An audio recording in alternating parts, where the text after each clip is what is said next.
let's start with this. They tried to blame January 6th on Antifa on January 6th. Donald Trump did it himself in a conversation with Kevin McCarthy. McCarthy called him up from his office, desperate, saying we're being overrun. We're besieged here. You got to call off, your people, Donald Trump. And Trump said, oh, it's not my people, it's Antifa. And McCarthy said, no. Effectively, he said, no, I'm paraphrasing here. He said, they're in my office, they're your people, Mr. President. And then Trump said, well, maybe they just care a little bit more about a fair election than you do, Kevin. Again, paraphrasing, but that's the sum and substance of the conversation. Immediately, they wanted to try to pin it on Antifa. I mean, that was the whole methodology. That's what Matt Gaetz did when he came to the floor. Even after we were driven out of our chambers by MAGA and the Proud Boys and the Oath Keepers and other extremists who'd been called to storm the Capitol, because you got to go and fight like hell, Donald Trump said, and if you don't fight like hell, you're not going to have a country anymore. And they went to stop the steal. That was the slogan. They did exactly what they set out to do. And then they tried to blame it on Antifa. What a fraud it was. Was there any evidence, Mr. Romano, that Antifa was actually behind it? Did Donald Trump just pardon nearly 1,600 Antifa fighters? Is that what he did?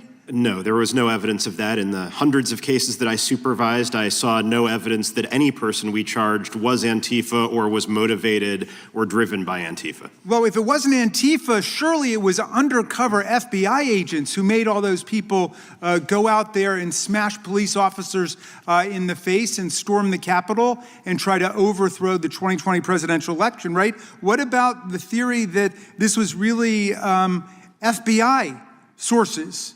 Undercover sources who did it? I've seen no evidence of that. As I said before, there were informants who were present in the crowd, not at the direction of their FBI handlers. There were no undercover FBI agents directing the crowd. That is false information based on a statistic taken out of context. All right. So essentially, what are our colleagues inviting us to believe today? Well, let's see. Ms. Hagman wants us to believe there was no insurrection, despite the fact that the House of Representatives voted that Donald Trump incited an insurrection. But she wants us to believe it didn't happen, despite the fact that you can find calls replete throughout the crowd and throughout the extremist groups calling for an overthrow of the government, calling for the assassination of Mike Pence and Nancy Pelosi, calling for the killing of members of Congress. But no, that didn't happen. So they want us to believe that Trump and Giuliani and Sidney Powell and their associates didn't lie by claiming the elections were stolen. In other words, they want us to believe the original lie that set America off on this path of chaos and division.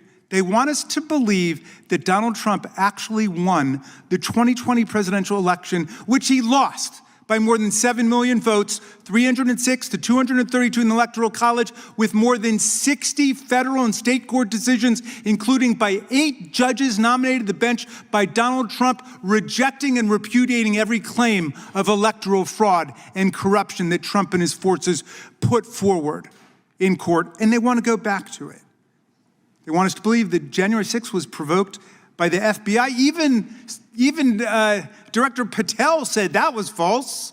Even Patel rejects that one.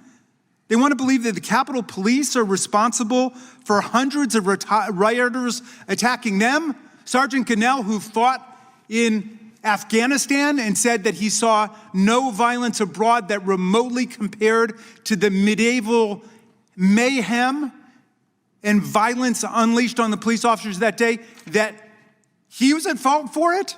Sergeant Gonell, who had to resign from the force because of injuries to his rotator cuff, his shoulder, and his left foot because he couldn't any longer meet the physical demands of the job, that this is something that he wanted?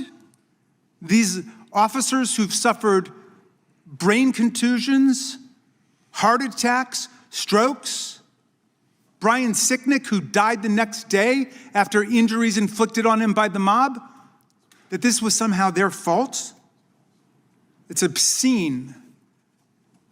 It's absurd. I certainly hope we can expect more out of this subcommittee than that, Mr. Chairman. There are some lingering questions. Most of them could be answered by Donald Trump, who's never once testified under oath about what he did on January 6th, other than sit on his hands and probably order hamburgers and French fries while he watched the whole scene on TV unfold. Did nothing to send out the National Guard under his unilateral direct control in the District of Columbia. And if you don't believe me, look it up, Ms. Hagman. Look it up. The president controls the National Guard in the District of Columbia. I'll bet you a lunch with your former occupant of your office, your predecessor, Ms. Cheney, who's somebody who brought great honor to this institution. And I'll tell you this. And I'll tell you this. The truth is a resilient thing. We're not going to put up with a pack of lies in this subcommittee and a bunch of conspiracy theories. We're not. We're not. So have at it, throw what you want against the wall, but you better learn the first lesson they teach lawyers when you pass the bar. When you go to court, you better bring the evidence with you. Yield back. The gentleman's time's expired.